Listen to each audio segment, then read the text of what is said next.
আসসালামু আলাইকুম। আবারও চলে আসলাম নতুন একটা রেসিপি নিয়ে। আজকে ডিম দিয়ে তৈরি করে দেখাবো খুব মজার একটা রেসিপি। বড় ছোট সবাই ভীষণ মজা করে খাবে।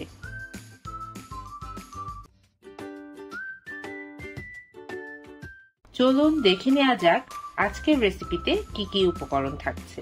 প্রথমেই বলে ডিমের কুসুম নিয়ে নেব, এরপর চিনি, কর্নফ্লাওয়ার,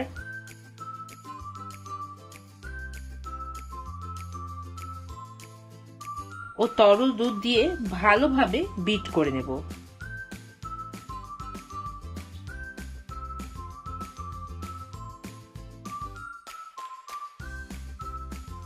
এরপর ছেঁকে প্যানে ঢেলে নেব।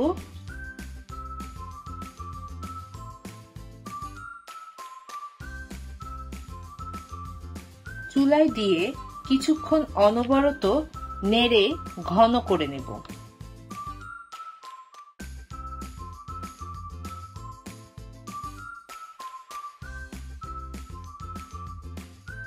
এবার ঘন হয়ে আসলে একটা পাত্রে ঢেলে ঠান্ডা হবার জন্য অপেক্ষা করব। ঠান্ডা হয়ে জমে গেলে পিস পিস করে কেটে কোকোনাট পাউডার দিয়ে পরিবেশন করব।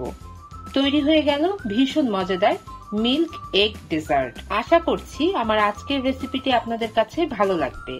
ভালো লাগলে ফ্রেন্ডস এন্ড ফ্যামিলির সাথে লাইক দিয়ে আমার রেসিপিটি শেয়ার করবেন। নিত্য নতুন ভিডিও পেতে আমার চ্যানেলটি সাবস্ক্রাইব করবেন এবং কে কোথা থেকে দেখছেন অবশ্যই কমেন্ট করে জানাবেন।